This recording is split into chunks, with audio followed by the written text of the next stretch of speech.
don't wanna be just another dropout kid, but life's getting hard. I'm jumping at the bit, and I know that'll be okay too.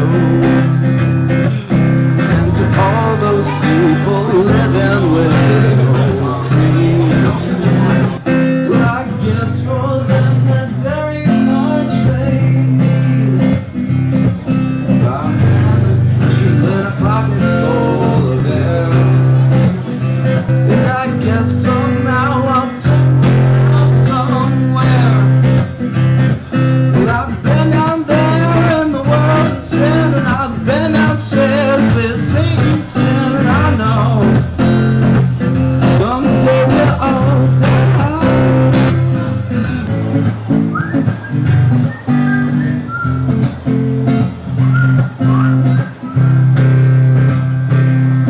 And to all those people living with no pain, I guess somehow I'll turn myself into something.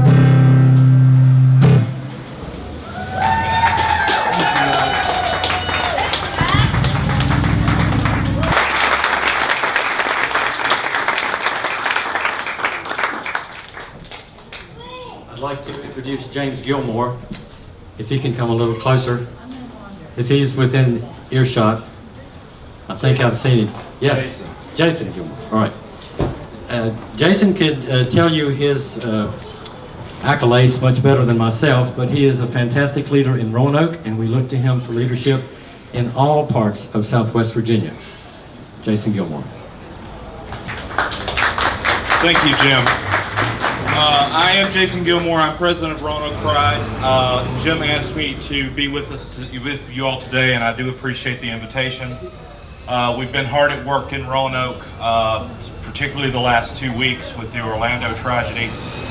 We had a candlelight vigil at Elmwood Park last week, and just last night we raised over $3,000 to send to the One Orlando Fund at the Park Dance Club. Roanoke Pride is there for all of Southwest Virginia. We are very proud of the work that we're doing. We have a new up and coming growing foundation called the Prism Foundation that we're working towards helping homeless youth in our region. So please look us up, RoanokePride.org. We would welcome you at the table, and thank you very much for having us here today.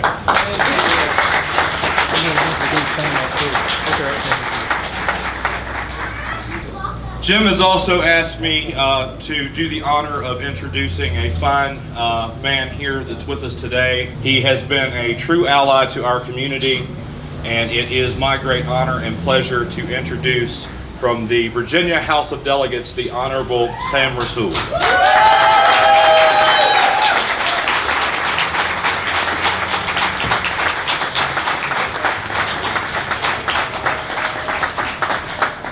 It's most certainly an honor and pleasure to be with you all this afternoon, celebrating equality, celebrating the fact that America is having a coming out party. It is happening right before our eyes.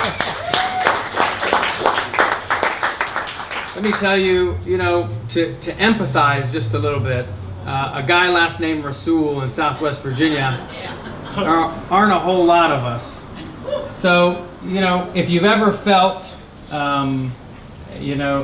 singled out, if you've ever felt like you're maybe one in a crowd, kind of been there a little bit myself in a different way, but times are changing, and if Roanoke, Virginia can elect somebody that looks like me in Southwest Virginia, then I think some really neat things are happening. That's right. Let's give that a round of applause.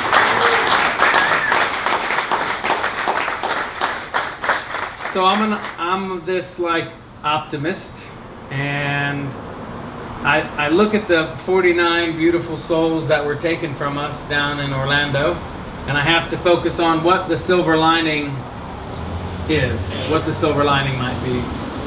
And when you hear, I believe it was the governor of Utah publicly say, I think my perception has changed with regards to LGBT issues.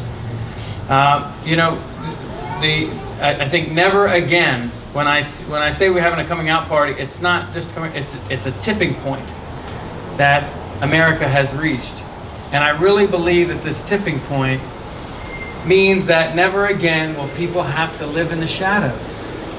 Never again will you have to be, no matter what corner of America you're in, you know, whether it's homophobia, Islamophobia, anti-Semitism, anti-immigrant, these systems of hate and oppression are systemic, and they are pieces of hate and oppression that we have to unify around to try to bring down. And so it's really an honor and a pleasure to not just be a politician up here doing my thing, you know, coming and talking to you guys, but as somebody who has a very much a vested interest in working with you, standing hand in hand, arm in arm, to bring down those systems of hate and oppression. That is really the better side of America and the side that makes us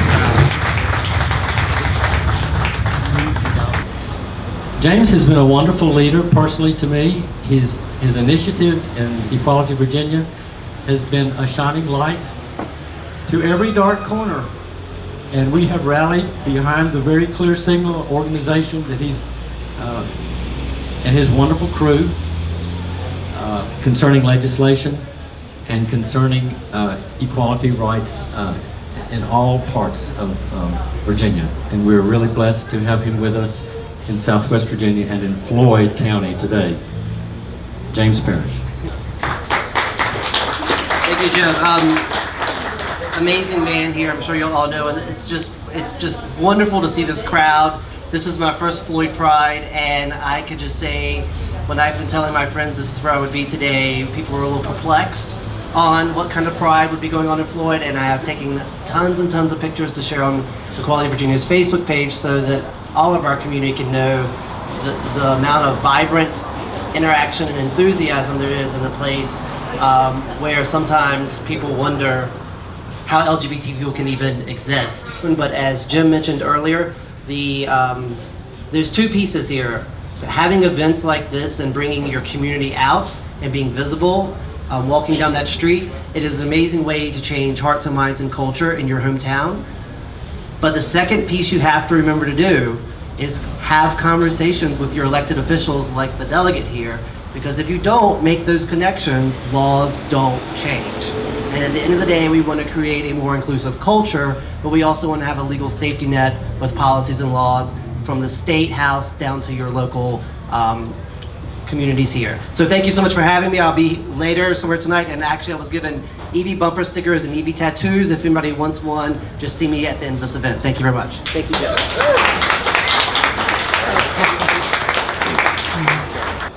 As you know, there's a lot of things going on politically, and transgender rights have been a political marker that everybody wants to get rallied behind, whether positive or negative.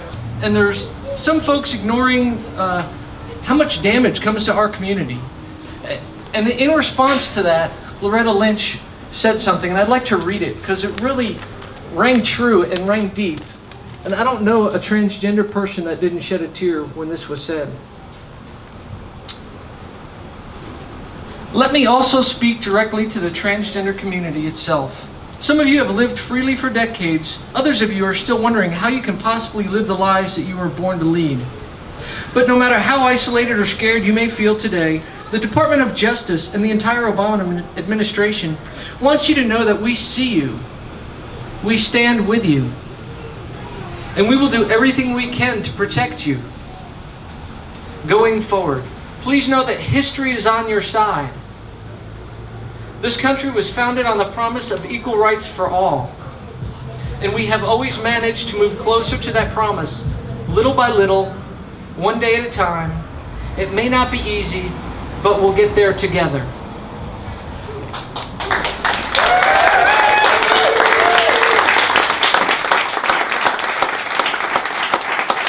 We need to help and stand with each other, not just the transgender community, but all the LGBT folks, and say it's time for change, and we're going to help that change make a better tomorrow.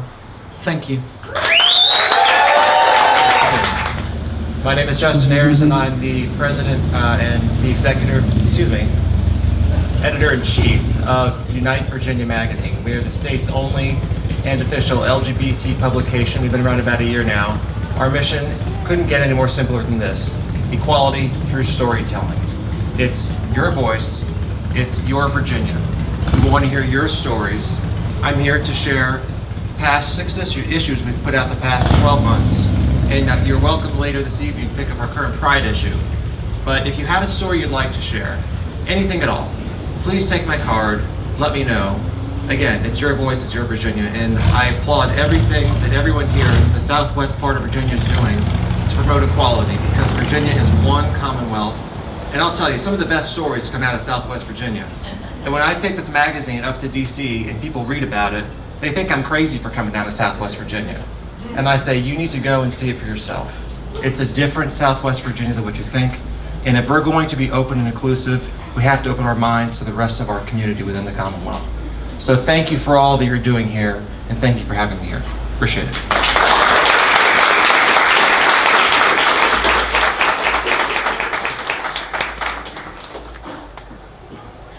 I'd like to be sure that I mention some of the things that Floyd Pride has done over the past year. Floyd PFLAG. PFLAG, with fundraising events all year, including this one, have donated a whole section of LGBT library books vetted, proposed by the American Library Association, called the Rainbow List, and they have been accepted. In fact, they were ordered by our library here. It is a token of the libraries that we wish to install in all of our public schools. This literature is available from K to 12th grades. So this is a way of saying we exist, this is public information, it's available in our public library, and it should be accessible to all of our school children. And we do have an agenda, and I'm going to let you know what it is. It's called Making Conversion Therapy Illegal in Virginia.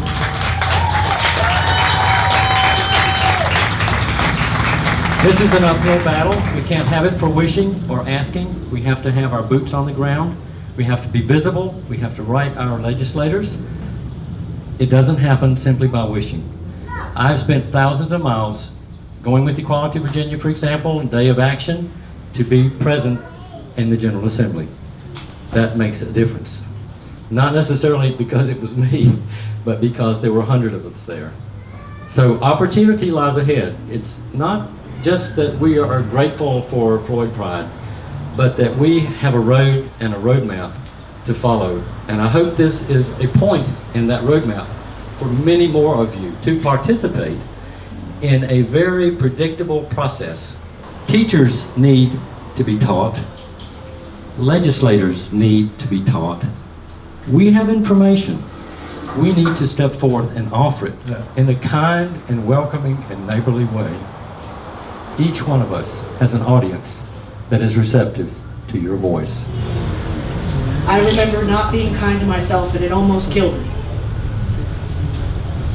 So, if you see somebody who is in pain, be kind. It is the most important thing you can do. And if they need help, whatever it is that they say, you get them help. It's important, because in our community especially, because of the kind of hate and the kind of bigotry that we experience, the kind that's very subtle from your family, from your friends, from the community, you have to be kind. And you have to be strong, because it eats at you. And you can't let it happen. Not at all. Thank you.